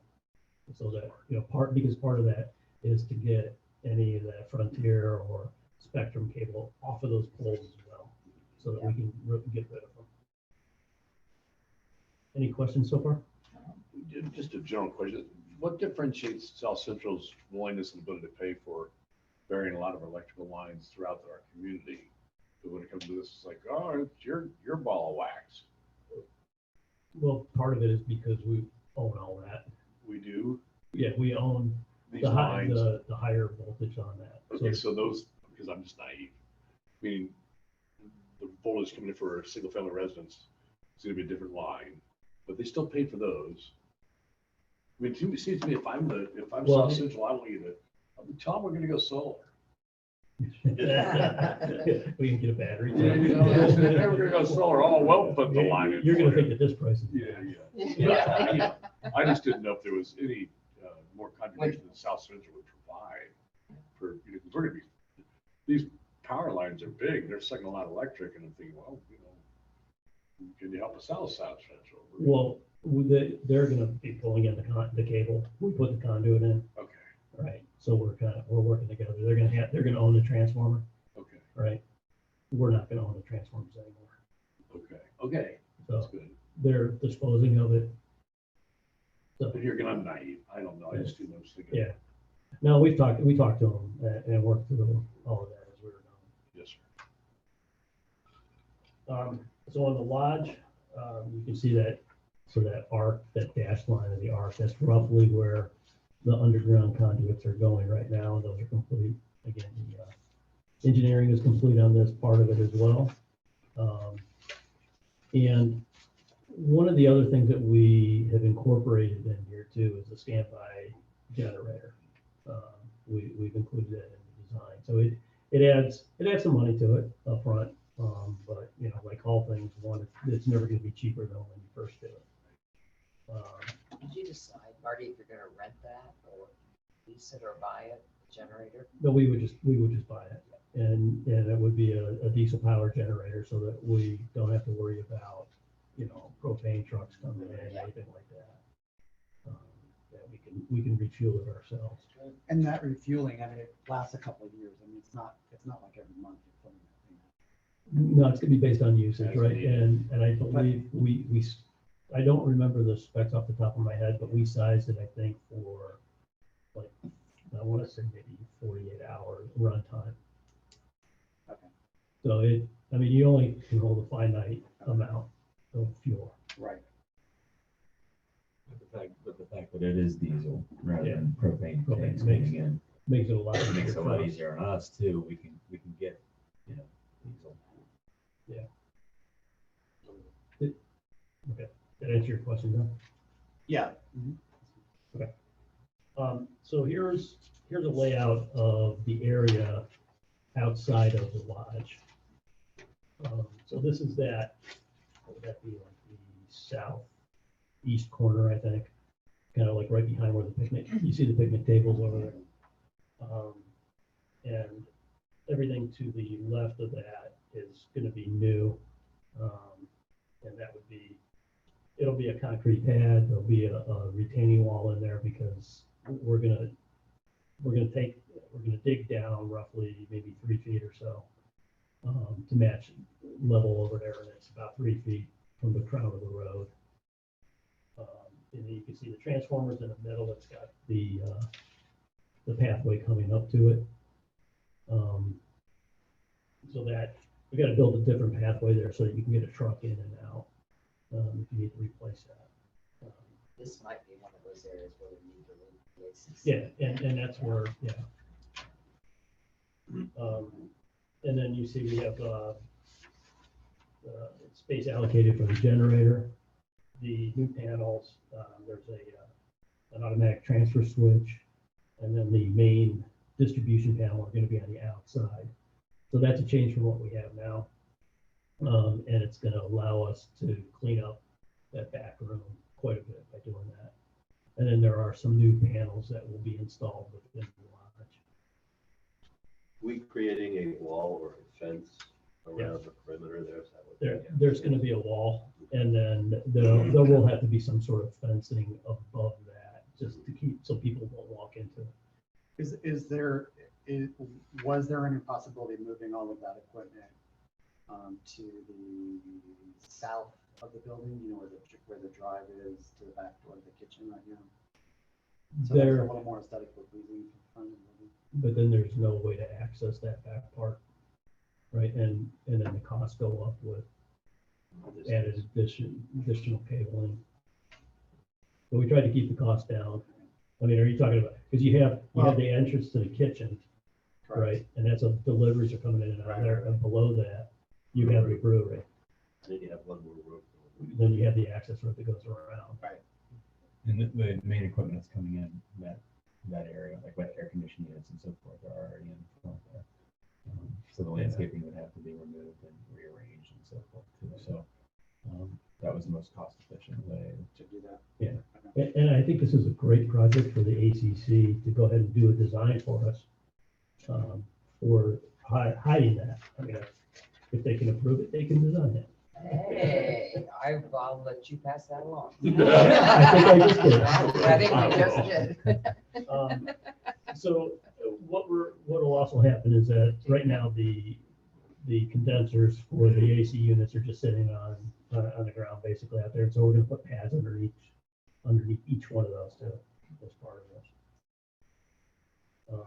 And then the only other thing that I kind of note on there is you see a new grounding system. Nobody will see that. It's gonna be underground, but it's there. And we did look at drainage, because this will be a concrete pad on the, we're gonna put in a drain that will go down below both of those driveways that are coming there. Just gotta run out down the hill. I was just going to add too that you can see the picnic tables to the right there, and coming up with a design that it's still aesthetically pleasing. Like not everybody wants to sit on picnic tables with major equipment next to it, but remarkably too, as we were told, this equipment is quiet, and I don't think anybody will be sitting out there when the generators are running. Yeah. But at the same time, we do want to make it aesthetically pleasing too. I think that he's going to get into the next thing about the existing road. So So there are a couple other additional items that we know need to happen. We don't have the costing on it. Probably the biggest one is to relocate the existing road from one of the lodge back behind the parking area that's kind of shown in that blue line there. To move it down that way. That way, we can free up that entire upper level. We can provide ADA compliant parking for the lodge. And we remove the risk of a vehicle, running into and falling over into this, probably substation, right? Which is down there in that little red area. The final landscaping is obviously another issue, that needs to get handled. Any questions on that? Where parking, so for the blue line, where the parking is now, that will still be available, correct? Oh, yeah, That'd be the road. yeah. The whole area up in there will be available, and there will be no vehicle traffic through there, right, other than parking. So the area down on the south end of it will be blocked off so that you can't drive in that way. You have to go around. At least that's the initial thought, and, we'll figure that out. You'll end up with more parking than I you think have so. now, it looks like. Also, when you look at the amphitheater and the orientation to the lodge and then eliminating that road, it's gonna provide more access for people to park in the parking lot, but at the same time, be a safer environment. I know I haven't experienced the amphitheater or any concerts yet, but I can just imagine the road being very congested with side by sides and cars and so forth, and then trying to get, vehicles here.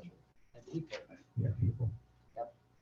And I would encourage also to look at a little more green space. I mean, I don't know how much parking is really needed at the lodge, quite frankly. I've never seen it full. But, if there's any additional green space that can be put in front, I think that would be helpful. Yeah. Also for drainage and. Yep, and just everything else. Yeah, and that's why I think that coupled with removing those lines and the poles and everything and rerouting this road, we really opened up a lot of area. We also did I worked with the Adopt the Area Committee. We've already done the tree inventory for around the lodge and just the landscape itself. And it gives us a good data on our green space there. So we're working with that committee and other committees once we come up with a plan on how to maintain the landscape around the lodge. even at the time, but thinking I was going to get some from my yard, like to go around the equipment area, those hemlock trees, aren't they the ones that just go straight up and they can? The arborvitaes, it's a possibility. We'll have to just see what the area is like there, but definitely shielding it off. Yeah. Yeah. And that's why we're open to suggestions. Right. Absolutely. Without restricting the airflow. Right. Yeah. Yep. Any questions so far? Or any more questions? Okay. So now the fun part. The cost. So on the pool area, I've broken this up into the three major categories here. So the pool, we got a total estimated cost of $33,187. The base bid that we have is $30,170. I added 10% contingency on that. And then there is a risk in there of about $9,000 that would be in addition to this, right? So that $9,000, the total price would go to 42 something if we had to do that. And that 9,000 is if we had to bore a new conduit down from up on top where the transformer is going to go to the pool building. We're unsure of how that's done right now. And so, we have that. The trash compactor is really pretty straightforward. It's very compact up in that area. And there's really no risk up there, just the contingency on that. Does that make it our compactor then, as opposed to, or it's just the electrical? It's just the electrical. Rumpke or feed to it. whoever still, okay. Yeah. And then in the lodge, so we broke it down to the that breakdown's not quite right. made a mistake. The equipment's gonna be more than 19,000. But the generator, that's right, so it's about 44,000 for that. The construction and materials is 173. And then we had 17,000 in there. I believe the totals are all right, then when we get to the next page. Yeah, yeah, they are. Okay. So sorry, but I'll have to fix that up before next week. So what I did here is that to show the cash flow, we're looking at this taking probably about an 8-month process with the lead times and everything else like that.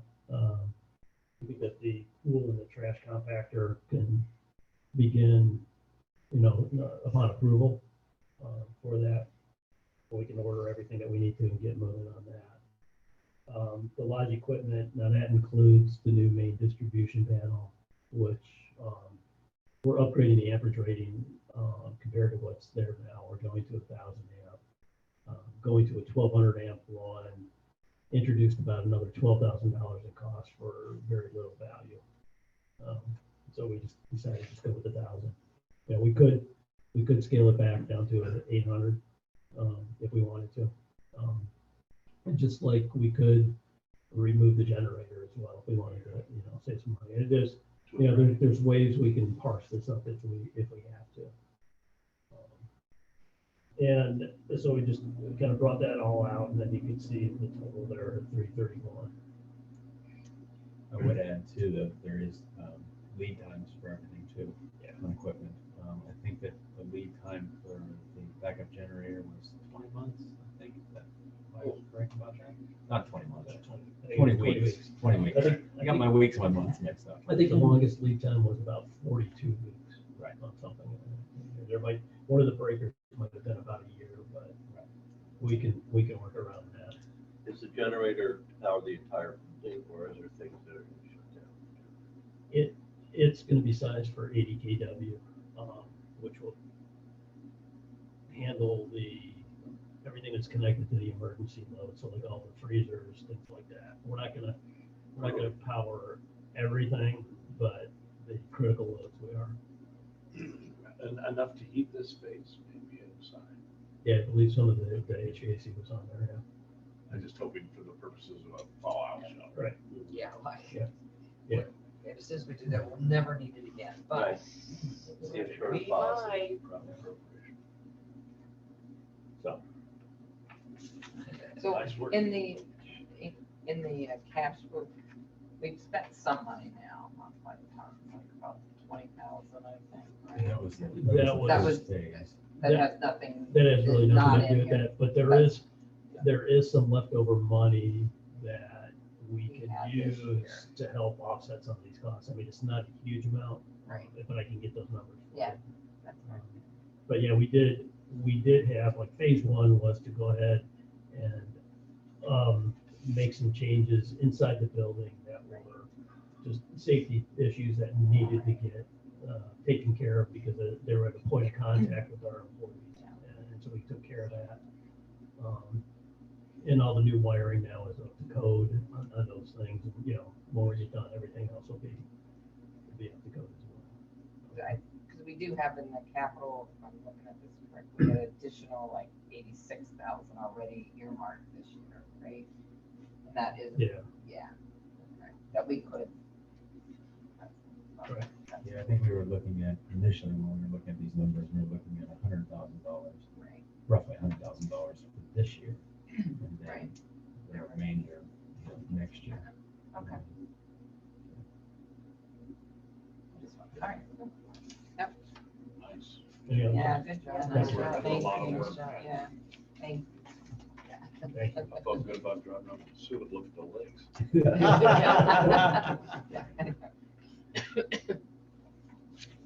Yeah, thanks, Marty. We appreciate that information. It's a lot of work. It's a lot of work. I tell you what, and I would have to say that we met with Jim from Area Electric several times, me and Marty and Rick. And they're very open and honest with the communication of lead times and pricing and so forth. And it's a well-oiled machine. It brought a lot of backups. And appreciate you putting that time into it. Thank you.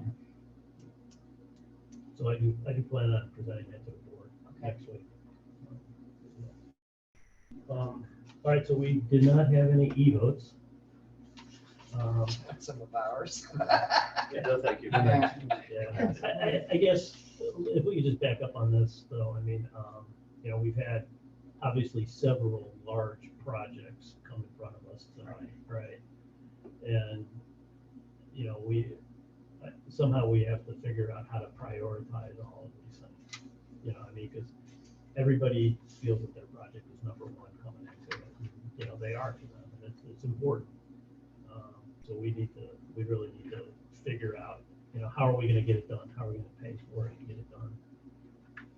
Is that part of the process, you got to figure out and pay for it? Yeah. You know, I do like- Unfortunately. Then we don't have a check. Yeah. I do like the idea of, Julie said a framework. I always thought that framework is really important. You have to have a firm foundation before you can build on anything. And you've got to look at, you know, what those priorities are. To everybody's mind, that's priority. But the management committee with the office has your duty is to look at those things and decide what's in the best interest of the club moving forward with the economy in mind, you know, budgets in mind, wages in mind, and as costs continue to go up. So I appreciate the communication here in this room. But we do have to work together. We can't all do it, you know, ourselves.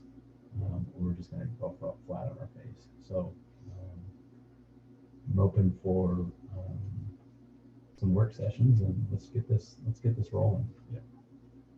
Should we be generally concerned about the CPI being 8.5 with Yeah. the limitation of 5? Yes. Yeah. Yeah, yes, we Absolutely. should. Considering, and also considering, you know, the other thing to think about is really we're about 6 months in arrears of that 2.5%, Right. that we're short already. So we're Yeah. initially, It's exponentially over, you know, monthly basis. Well, could that be a little tidbit that we use with the road assessment, saying, okay, we're not keeping up with the 8.5, we're keeping 5, so we're behind the ball to begin with. So by doing this, we're sort of making things up per se.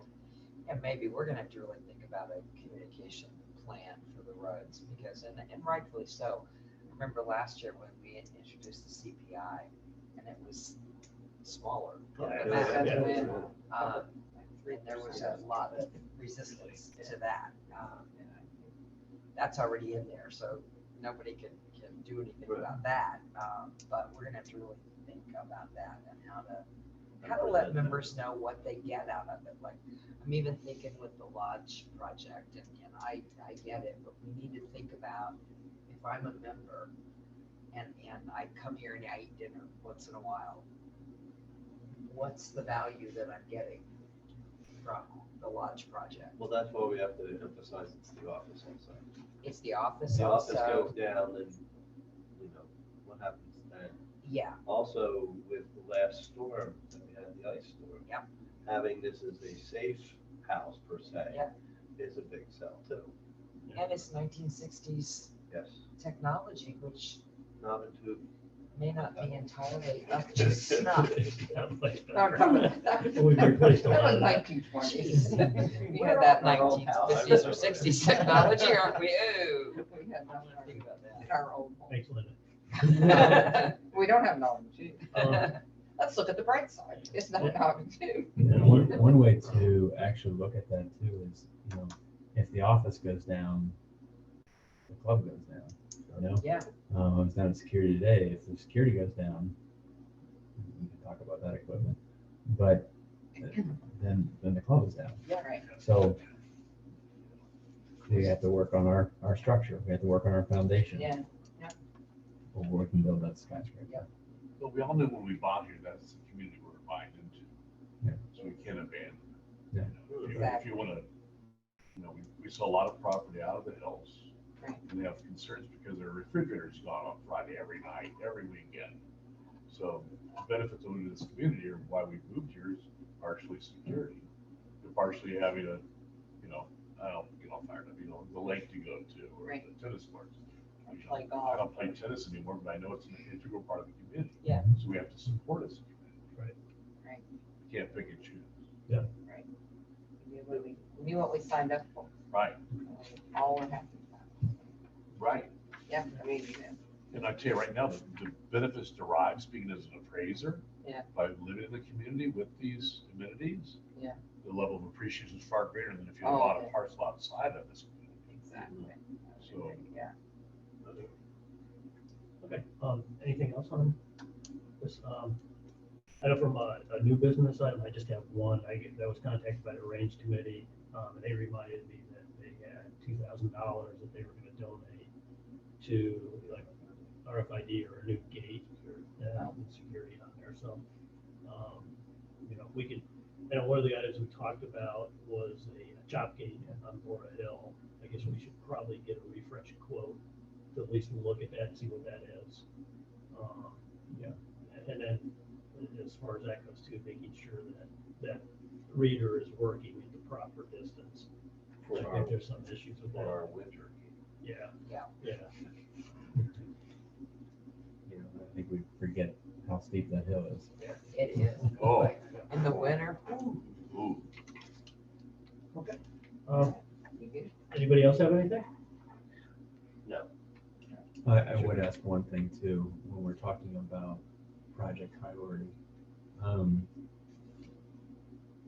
I like the idea of starting work sessions and then just action points behind it. Like you've been working with the lakes, community, you've been working with roads and so forth. And that's good, but we cannot kick the can down the road. Right. Yeah. We Can't just, agree we more. just can't. Maybe we utilize our, we have that extra meeting that, you know, we said we would use for work sessions. Maybe we need to utilize 2 weeks from today where we could meet and, you know, one, I think as a new, you know, a lot of new members on the management committee could say kind of, what are our goals? Which would then lead into the projects we have going on and prioritizing how are we gonna make that happen. That makes sense. If people can do that, would be what they. Well, I would just ask that maybe we kind of have that session a little more fluid and a little more flexible. Just, Like a different time. yeah, Okay. just, you know, let's. We could do it, yes, we could. I just thought that's out there. Maybe a different day, different time. Yeah. We need to, Because we have our orientation on that day. But yeah, we could do it But- earlier, later. yeah. Yeah. that is an important thing. It's I think one of our biggest vulnerabilities as a community is we do tend to kick the can. And part of that is because we have a lot of volunteer committees, but management committee, 3 of you move off at the same time, I think, and then 3 new come on, and the same thing with the board every year. 3 go off, 3 come on. So it's real easy to lose track of things, basically. And then you get new board members or management committee who go, well, no, I'm not so into what the last group was thinking about. So we just keep postponing things. Right. It's the message we're sending to employees, to members. If we kick the can down the road, then it's just, no, they'll never do anything about it. Yeah. I think JJ would be a great benevolent dictator. Yeah. He's in charge of the beer, makes the rules. Yeah. So I'm That would be a great Wow. t-shirt for That was- Hideaway. The monks used to do that, right? That's All right, right. all right, are we done? Are we done We are with done. business now? Yeah. We can adjourn the meeting. Yeah. Thanks, everybody, for joining out there. Yeah. Billy won today, buddy. I'm gonna kill him. Yeah. Cleveland. Let's see if we got. I didn't play right now.